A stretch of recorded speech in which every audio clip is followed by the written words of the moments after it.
ser muito abençoado com essas mensagens que Deus tem nos agraciado. Amém, queridos? Glória a Deus.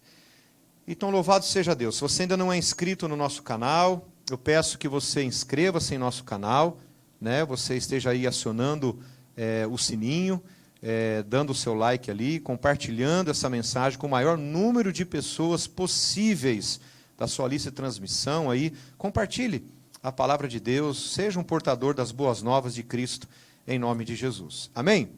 Glória a Deus. Então, abra a sua Bíblia, vamos para a palavra, no livro de Ruth, Ruth capítulo 1, apenas 2 versículos, 3 versículos, né? 16, 2 versículos e 17, e a gente vai estar aqui um panorama daquilo que diz aqui no livro de Ruth. Ruth capítulo 1, versículo 16. Mas Ruth respondeu: não insistas comigo para que te abandone e deixe de seguir-te.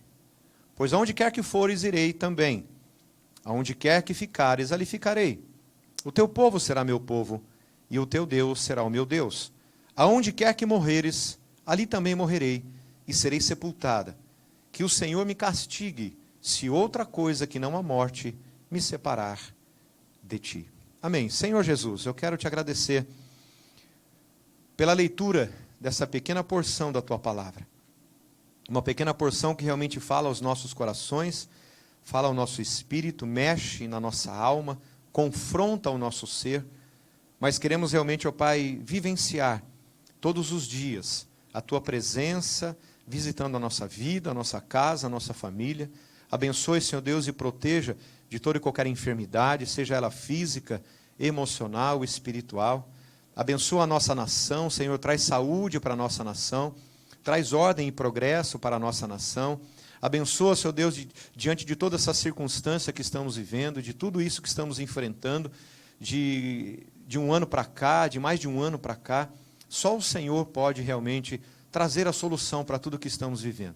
Então eu te peço agora que o Senhor toque no coração de cada um dos meus irmãos e das minhas irmãs nesse tempo que estaremos aqui conversando sobre a tua palavra, em nome de Jesus. Amém. Amados, o livro de Ruth é um livro que me encanta muito. São apenas 4 capítulos, mas 4 capítulos que realmente fala poderosamente ao meu coração, fala realmente confrontando a minha vida, né, trazendo mudança e trazendo transformação. Você pode observar no versículo 1, diz: na época em que os juízes governavam, houve fome naquela terra. Por isso um homem de Belém, de Judá, foi morar por um tempo na terra de Moabe, com sua mulher e seus 2 filhos. O nome do homem era Elimeleque, do sua mulher Noemi, e Malom e Quilion, os nomes dos seus 2 filhos. Eles eram efrateus de Belém, de Judá. Ao chegar à terra de Moabe, permaneceram ali. Então Elimeleque, marido de Noemi, morreu, e ela ficou sozinha com seus 2 filhos. Eles se casaram com mulheres moabitas, uma delas chamada Orfa e a outra chamada Ruth, e viveram ali por quase 10 anos. Malom e Quilion também morreram, de modo que Noemi ficou sozinha, sem os 2 filhos e sem o marido. Quando Noemi ouviu falar que o Senhor havia visitado o seu povo, dando-lhe alimento, decidiu deixar a terra de Moabe e voltar com as suas noras para a sua terra. Então partiu, né, ela partiu do lugar em que havia morado com as suas 2 noras, enquanto voltavam para a terra de Judá. Noemi disse às suas noras: ide e voltai, cada uma para a sua casa, a casa de sua mãe, e o Senhor seja bondoso convosco, assim como fosse bondosas com os que faleceram também comigo. Queira o Senhor que cada uma de vós encontre segurança na casa de outro marido. Mas quando as beijou, elas começaram a chorar em alta voz, e lhe disseram: sem dúvida voltaremos contigo para o teu povo. Mas Noemi respondeu: voltai, minhas filhas, por que viríeis comigo? Poderia eu ainda ter filhos para lhe dar como maridos? Voltai, minhas filhas, e depois, já sou velha demais para me casar. Ainda que eu dissesse que há esperança, e se me casasse essa noite e depois tivesse filhos, por acaso esperarias até eles crescerem? Esperarias por eles sem se casar? Não, minhas filhas, a minha amargura é maior do que a vossa, pois a mão do Senhor se voltou contra mim. Então elas começaram novamente a chorar em alta voz. Em seguida a órfã despediu-se de sua sogra com um beijo, mas Ruth permaneceu com ela. É um livro muito encantador, queridos, porque esse livro ele começa com 3 funerais, mas ele termina com um casamento. No capítulo 4 você vê o casamento de Ruth com Boaz. O primeiro capítulo registra um bocado de choro, amargura, tristeza. Mas o último capítulo, você observa que ele traz uma superabundância de alegria na pequena cidade de Belém. O nome Belém significa casa de pão, ou a casa do pão. E houve uma fome, a Bíblia diz que houve uma fome naquela terra, e esse homem chamado Elimeleque, ele sai desta terra. Ele vai para uma terra chamada Moabe. E Deus havia, lá no passado, em Deuteronômio, Deus havia proibido que o povo de Israel tivesse relacionamento com o povo de Moabe, com o povo de Amon, os amonitas, os moabitas. Deus havia proibido isso. E esse homem chamado Elimeleque, o nome Elimeleque significa meu Deus é rei. Agora é interessante que estava faltando pão na casa do pão. E esse homem, ao invés de confiar na providência de Deus, ao invés de confiar na esperança de que Deus, como seu rei, iria trazer justiça sobre aquilo que eles estavam vivendo, ele recua e vai para trás. Ele vai para Moabe. E ali ele leva sua esposa, leva seus filhos, ele morre e ela fica somente com os 2 filhos. Os 2 filhos casam com mulheres moabitas. Olha a situação que estava acontecendo, olha o pano de fundo que estava acontecendo aqui. Ele simplesmente, ao invés de confiar no seu Deus, ele abandona a sua terra, que profeticamente chamava-se Casa do Pão, e estava faltando pão na Casa do Pão. Mas esse pão realmente que ele deveria esperar era o pão vivo que vem do céu, a providência de Deus, o agir de Deus, o milagre de Deus, o sobrenatural de Deus. E é isso que muitas vezes, queridos, acontece quando passamos por uma crise. Estamos aí nesse tema de mensagens, né, desde domingo passado. Isaac também teve o desejo, foi tentado de voltar para trás. Mas Deus vem com uma palavra dizendo, fica, habita na terra, semeia nessa terra. E a Bíblia diz que ele obedece à voz de Deus. O contrário de Elimeleque. Ao invés de ele esperar a providência de Deus, o agir de Deus, a justiça de Deus, ele deixa a casa do pão. E ele vai para uma terra de Moabe, onde Deus havia proibido o relacionamento entre o povo dele com esse povo estrangeiro. Orfa e Ruth eram estrangeiras. Noemi realmente, ela vive um processo de amargura. Uma mulher que deveria realmente viver as delícias do Senhor, porque o nome Noemi significa minha delícia. O nome Noemi significa agradável. Ao invés dessa mulher realmente viver as delícias de Deus, ser realmente agradada pela presença de Deus através do seu esposo, ela vai de volta, ela desce para Moabe, o seu marido morre, seus filhos morrem, ela vive uma vida de amargura a ponto de quando ela volta para Belém, as pessoas a reconhecem, chamam pelo nome, ela fala, não, eu não sou Noemi, eu sou Mara. Ela deixa de viver as delícias do Senhor e começa a viver uma vida de amargura, e ela começa a mandar, a devolver para Deus a sua amargura, sendo que não foi Deus quem trouxe a amargura no coração dessa mulher. Pelo contrário, foi a decisão de Elimeleque, juntamente com a sua família, que trouxe amargura para aquela casa. E é isso, queridos, que muitas vezes acontece no nosso meio, acontece na nossa casa, acontece no nosso casamento, acontece na nossa família. Por passarmos diante de uma crise que está instalada, de um problema que estamos vivendo, tomamos decisões que no futuro podem trazer perdas e gerar em nós amarguras, e muitas vezes as pessoas retribuem ou atribuem essa amargura a Deus, sendo que Deus não havia trazido uma palavra ainda para esse povo. Deus ainda não havia trazido uma resposta. Só que a Bíblia diz em Provérbios capítulo 19, versículo 2, o seguinte: não é bom agir sem refletir. Peca quem é precipitado. Queridos, Deus, em sua soberania, grandeza, onipotência, onipresença, onisciência, Ele age e opera no tempo dEle, no processo dele, na estação dele. E nós, quando a crise está instalada, no caso a fome bate, assola esta terra, Deus estava aguardando e esperando que essa família tivesse uma posição, tivesse uma disposição, tivesse um posicionamento e uma atitude de esperar. E esse é o tema da mensagem de hoje. Você está disposto? Diante de tudo isso que estamos vivendo, você está disposto em esperar a voz de Deus, em ouvir a voz de Deus, em esperar uma direção de Deus, em esperar o propósito que Deus estabeleceu para a tua vida, mesmo diante da crise? Deus estabeleceu um propósito para a nossa vida, como eu tenho dito já alguns cultos para trás, queridos e queridas. A crise está instalada, mas Deus continua no seu trono. Amém. Amém, queridos? Então, o primeiro capítulo registra várias situações de amargura, de tristeza, de angústia, mas o último capítulo, graças a Deus, ele registra uma superabundância de alegria. Porque a Bíblia também diz que onde abundou o pecado, superabundou a graça. E se você observar no Salmo 30, versículo 5, a Bíblia diz, porque a sua ira dura só um momento, mas o seu favor dura a vida inteira. O choro pode durar uma noite, mas a alegria, ela vem pela manhã. O choro pode estar aqui, queridos, muitas vezes assolando as nossas vidas, por notícias, rumores, perdas, por esse terrorismo emocional que estamos vivendo. Mas é uma noite, é um tempo, um período, uma estação, um propósito, mas a alegria, ela vem ao amanhecer. O amanhecer traz novos pensamentos, o amanhecer traz novos sonhos, novos propósitos, novos preceitos. O que nós precisamos entender é em estar disposto a esperar a voz que vem do céu. Amém?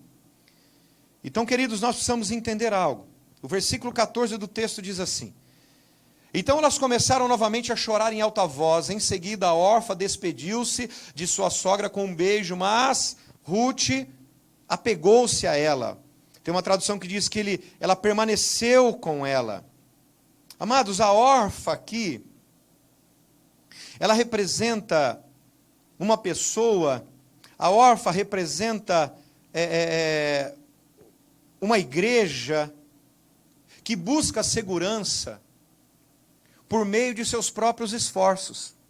Ela até argumentou em ir para Belém, mas a insistência de Noemi, que não devia ter insistido, ela devia, pelo contrário, trazer as duas com ela e apresentar o Deus de Israel, o poderoso Deus, porque elas eram, queridos moabitas. Elas serviam deuses estrangeiros. Elas aprenderam a servir a um Deus que realmente representava a prostituição e fertilidade. Um Deus que realmente fora dos padrões de Deus para as nossas vidas. Então Noemi, como uma mulher de Deus, a esposa de um homem de Deus, ela devia insistir com que as duas fossem com ela.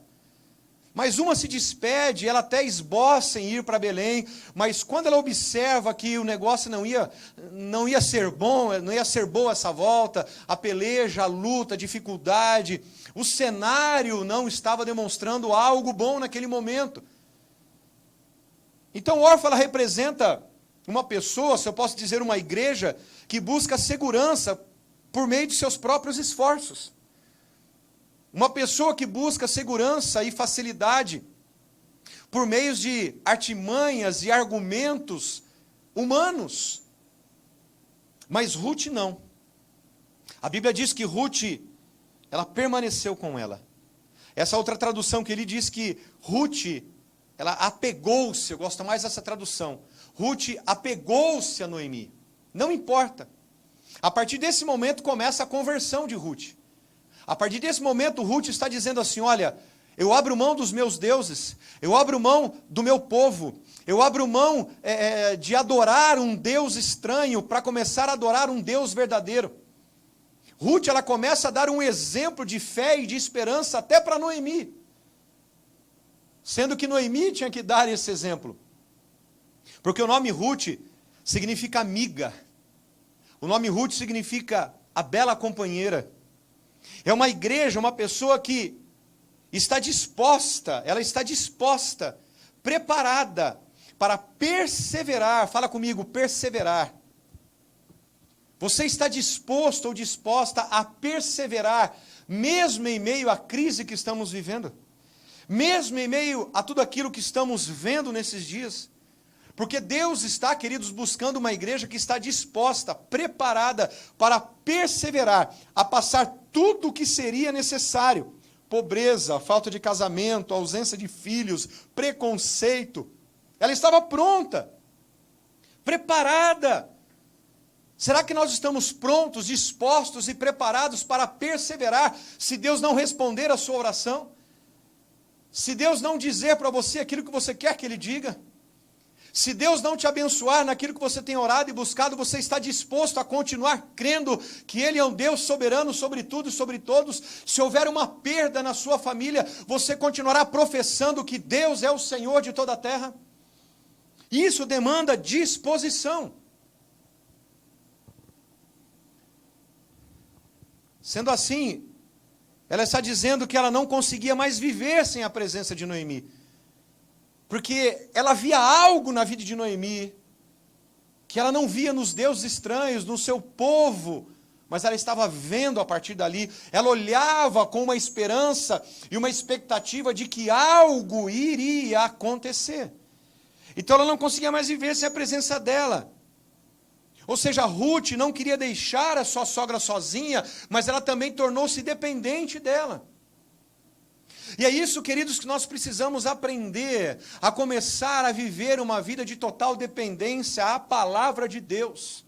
A olhar o futuro com uma esperança, a olhar o futuro com uma expectativa, que aos meus olhos naturais eu não consigo enxergar, mas pela fé eu enxergo já que Deus operou poderosamente no meio da minha casa, da minha família, seja onde for. E o versículo 18 diz assim: quando Noemi viu que Ruth estava inteiramente decidida, essa é a palavra.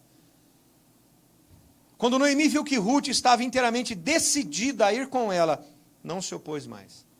Tem uma outra tradução que diz: vendo, pois, Noemi, que de todo estava resolvida. É isso que nós precisamos.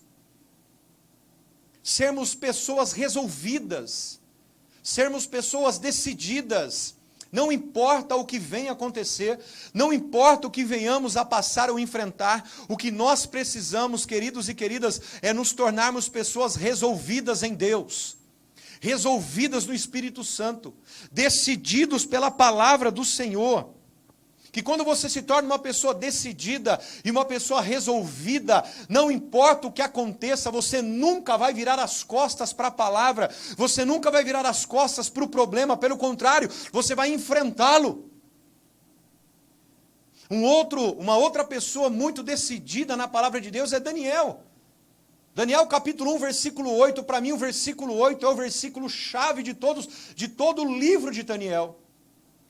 Quando ele estava ali levado cativo à Babilônia, juntamente com outros jovens príncipes, o rei Nabucodonosor, ele traz uma ração diária, um banquete diário para todos aqueles jovens pudessem comer e se fartar daquele banquete, para que eles pudessem se contaminar com as iguarias do rei, como diz o texto.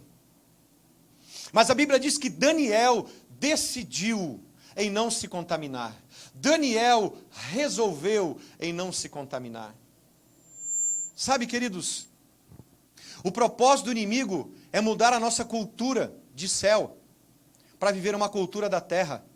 O propósito do inimigo é mudar a nossa alimentação, deixarmos de nos alimentarmos dos propósitos da palavra eterna de Deus para vivermos comendo dos manjares que o inimigo tem para nos oferecer. É isso que Nabucodonosor estava fazendo.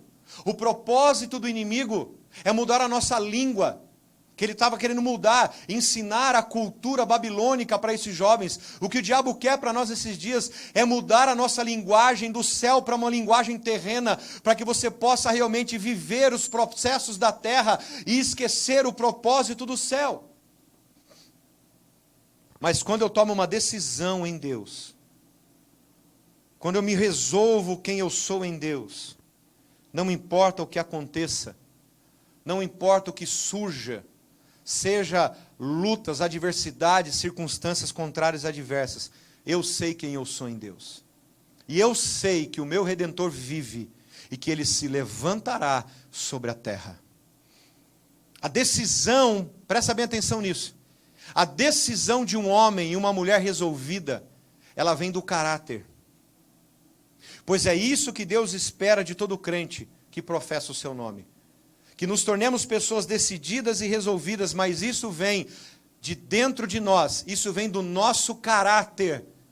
E se eu entreguei a minha vida a Cristo, eu preciso moldar o meu caráter ao caráter do Senhor. Por isso que Romanos capítulo 12, 2 diz: e não vos conformeis com este mundo, mas transformai-vos pela renovação da vossa mente, para que vocês sejam capazes de experimentar a boa, perfeita e agradável vontade de Deus. Ou seja, eu abandono meu caráter mundano e começo a moldar a minha vida ao caráter de Cristo. E isso demanda decisão. Isso demanda disposição.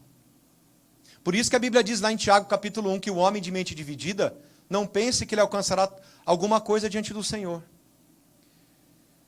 E nós vemos muito isso dentro da igreja, pessoas com mente dividida. Pessoas que ficam andando por ondas, ficam andando por modismos. Queridos, não. Você precisa andar pelo Espírito, diz Paulo. Você tem que andar pelo Espírito, ser guiado pelo Espírito, agradar o Espírito. O próprio Tiago diz que a amizade no mundo é inimizade de Deus. É por isso que muitas vezes a vida de algumas pessoas não rompem. Estão amarradas, presas, condicionadas à linguagem, cultura e comidas do mundo. Que nesse dia você possa tomar uma decisão na sua vida em nome de Jesus. Ruth teve essa atitude e tomou essa decisão porque ela creu no Deus de Israel. Ela tomou essa atitude, ela tomou essa decisão porque ela creu no Deus de Israel. Que hoje você possa tomar uma atitude e tomar uma decisão crendo num Deus Todo-Poderoso. Não importa. Como que eu sei que ela creu, pastor? Ruth capítulo 2, versículo 12. Olha aqui, ó. O Senhor lhe pague pelo bem que fez, que você receba uma grande recompensa do Senhor, Deus de Israel, sob cujas asas você veio buscar refúgio. Aqui Boaz está dizendo para ela, liberando uma palavra sobre ela, que o Senhor lhe pague pelo bem que você fez, ou seja, o bem que você fez à sua sogra, que você receba uma grande recompensa do Senhor, Deus de Israel, sob cujas asas você veio buscar refúgio. Ou seja, ela toma uma decisão, ela tem uma atitude, porque ela creu em Deus. Que você tome esse posicionamento hoje em nome de Jesus e creia. Mesmo que o cenário não esteja favorável neste momento, creia pela fé de que Deus vai mudar toda essa circunstância. Ao invés de culpar a Deus por tudo que havia passado, como Noemi fez, ela decidiu crer em Deus e não se envergonhou da sua fé confessada. Queridos, e nós vemos muito isso hoje, pessoas atribuindo a Deus tudo isso que está acontecendo.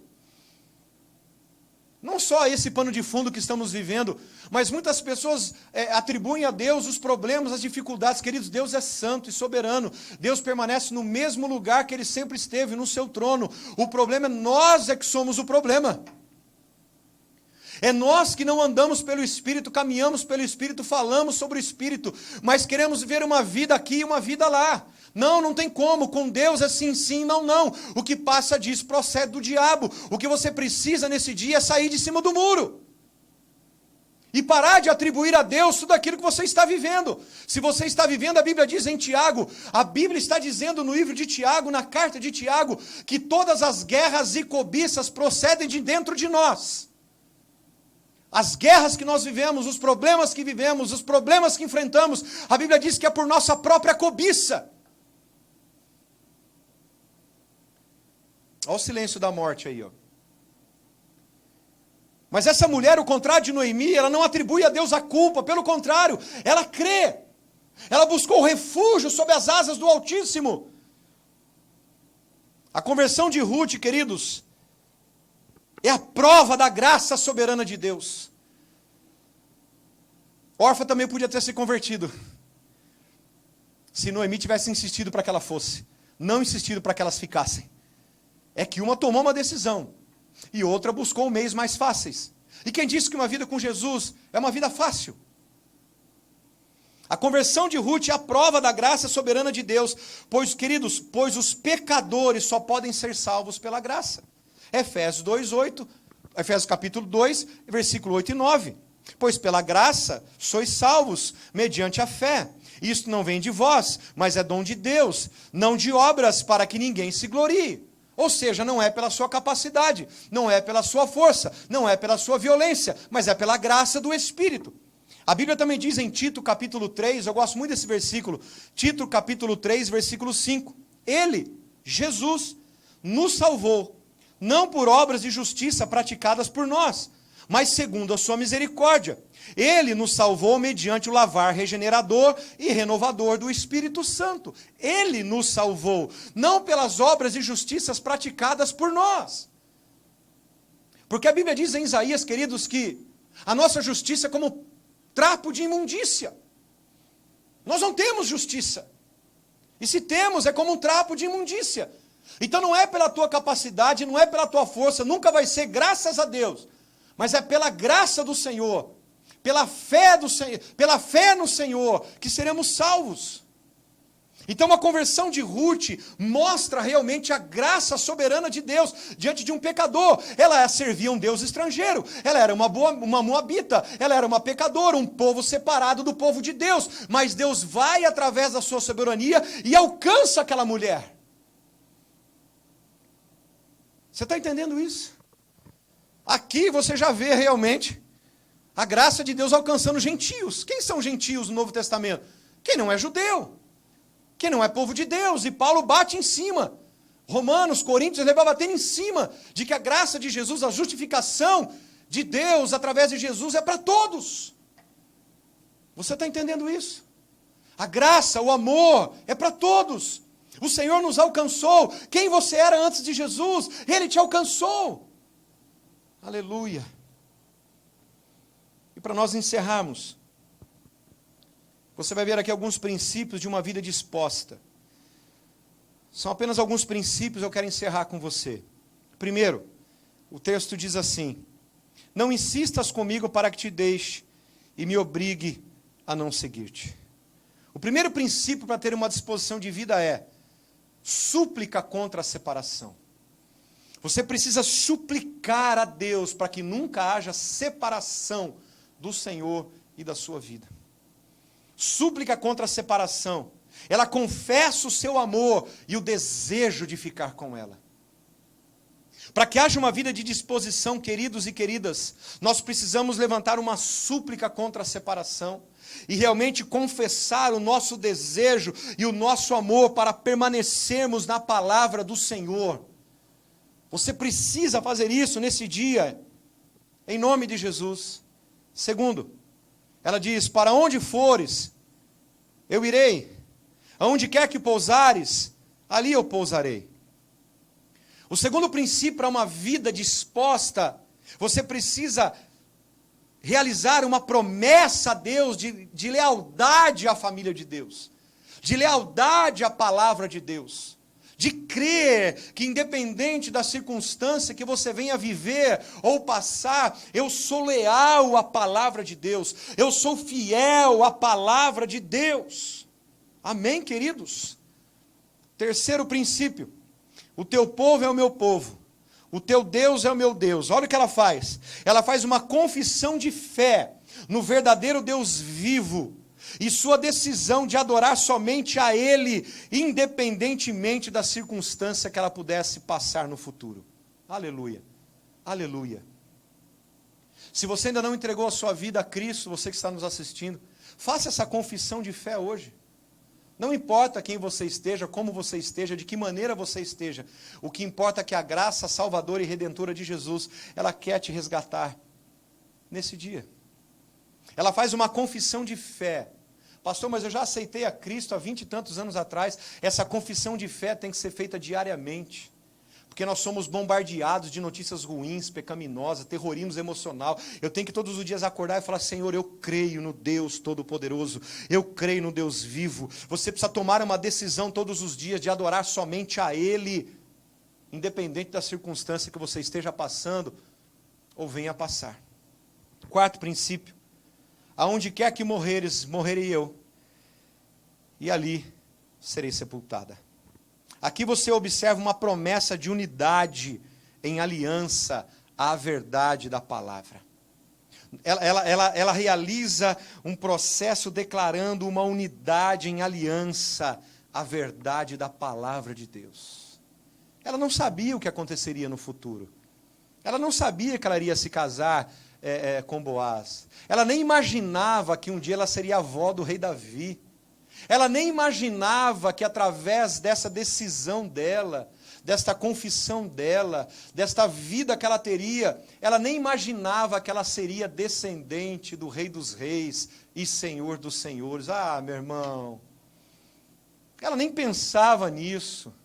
Simplesmente essa mulher, ela se apega ao Deus Todo-Poderoso, ela se apega ao Deus verdadeiro, e ao momento em que você se apega e confessa e declara a sua aliança à verdade da palavra, é Deus que tem o controle do seu futuro. Oh, meu Deus, entenda isso em nome de Jesus.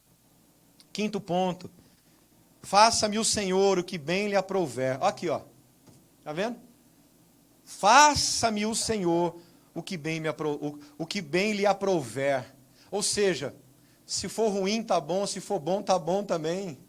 Faça o Senhor, ou seja, não depende mais de mim, agora depende do Senhor. Faça-me o Senhor o que bem lhe aprouver, se outra coisa que não seja a morte me separar de ti. Ela faz um juramento contra a separação, devido a uma visão que ela teve, a um desejo e a uma decisão. Seja decidido por Cristo, querido. Seja decidido pela palavra, tenha desejo pela palavra, tenha visão através da palavra de Deus. E eu quero encerrar aqui na questão de Boaz, não posso deixar de falar de Boaz. Boaz é uma figura de Cristo, é uma figura de Jesus, porque ele é um resgatador. E o nome Boaz significa nele há fortaleza. Oh, meu amado, somente em Jesus há fortaleza para as nossas vidas. Somente em Jesus há um refúgio para aquilo que nós estamos vivendo, estamos passando ou enfrentando. Somente Jesus é essa figura que nos resgatou, nos resgata e nos resgatará no futuro. O nome significa nele, em Cristo, há fortaleza. A palavra resgate aqui, amados, nesse texto, a palavra resgate, tanto no hebraico, quanto no grego, significa libertar pelo pagamento de um preço. Ele precisava fazer algo por essa família, ele era parente próximo, havia sim um parente mais próximo, depois você lê lá, ele conversa, ele até oferece a Noemi, a terra de Noemi, porque você vai entender isso lendo Levítico, a lei do levirato, queridos, você vai ver que quando um irmão morria, o outro irmão tinha que assumir, para que não apagasse o nome nem a descendência. E essa mulher, ela não só perde o marido, mas ela perde os filhos, e havia ali algo passado para Malom, que era marido de Ruth, mas Ruth não tinha condições nenhuma de resgatar nada, porque isso era papel de um homem. E como Boaz era parente próximo, ele entra na história. Simplesmente ela vai, é muito linda essa história, ela vai no campo de Boaz, ali de cevada de trigo, começa a colher, sem saber quem era o dono, meu irmão, lê esse texto, sem saber quem era o dono daquele lugar, e simplesmente quando ela fala para Noemi que era Boaz, ela se espanta e fala, não, ele é o nosso parente próximo, Jesus é o nosso parente mais próximo, queridos, ele é o nosso irmão mais velho. E a palavra resgate é libertar pelo pagamento de um preço. Jesus pagou um preço pela minha e pela sua vida. Jesus teve uma atitude, Jesus tomou uma decisão, Jesus esteve disposto a pagar este preço de resgate, aleluia! E se tratando de um resgate espiritual, queridos, todas as pessoas encontram-se sob escravidão do pecado de Satanás. Todas as pessoas do mundo encontram-se sob escravidão do pecado de Satanás. Abra sua Bíblia comigo para a gente encerrar. Efésios capítulo 2, versículo 1 diz assim: Ele lhes deu vida, quando vocês estavam mortos em suas transgressões e pecados, nos quais vocês andaram noutro tempo, segundo o curso deste mundo, segundo o príncipe da potestade do ar, do espírito que agora atua nos filhos da desobediência. Entre eles também nós todos andamos no passado, segundo as inclinações da nossa carne, fazendo a vontade da carne e dos pensamentos, e éramos por natureza filho da ira, como também os demais. Nós somos escravos, éramos escravos do pecado de Satanás. O texto de Paulo diz isso. E João capítulo 8, versículo 33 e 34 diz, e eles responderam, somos descendência de Abraão e jamais somos escravos de ninguém. Como você pode dizer que seremos livres? Jesus respondeu, em verdade lhes digo que todo que comete pecado é escravo do pecado. Amados, a humanidade não é capaz de libertar por seus próprios méritos e capacidade. Por isso Jesus deu a sua vida como resgate pelos pecados e pelos pecadores. Marcos 10, 45 diz, pois o próprio Filho do Homem não veio para ser servido, mas para servir e dar a sua vida em resgate por muitos. Apocalipse capítulo 5, versículo 9 e 10 diz, e cantavam um cântico novo, dizendo, digno és de pegar o livro e de quebrar os selos, pois foste morto e com teu sangue compraste para Deus os que procedem de toda tribo, língua, povo e nação, e para o nosso Deus que constituíste reino e sacerdotes, e eles reinarão sobre a terra. Queridos, é a fé em Cristo que liberta o escravo que está cativo no pecado. Palavra de Deus para as nossas vidas nesse dia, em nome de Jesus. Que você possa realmente estar com uma vida disposta, decidida, e ter uma atitude em estabelecer realmente diante do Senhor esta aliança, independente do que venha para o futuro, mas eu quero viver o presente, sim, visualizando o futuro, mas não com os olhos aqui na terra, com os meus olhos voltados ao céu. Que o Senhor te abençoe e te guarde, que o Senhor levante o rosto sobre ti e tenha misericórdia de ti e te dê paz. Que o amor do nosso Deus e Pai, a graça de nosso Senhor e Salvador Jesus Cristo e as doces consolações do Espírito Santo estejam sobre a tua vida, a tua casa e a tua família, desde agora e para todo sempre, em nome do Senhor Jesus. Se você crê, diga amém. Se você recebe essa palavra, diga amém. Domingo eu te espero aqui na igreja, às 9 da manhã e às 18 horas, encerrando a semana no secreto, celebrando a ceia no Senhor. Que Deus te abençoe. Fique em paz. Fiquem bem, em nome de Jesus.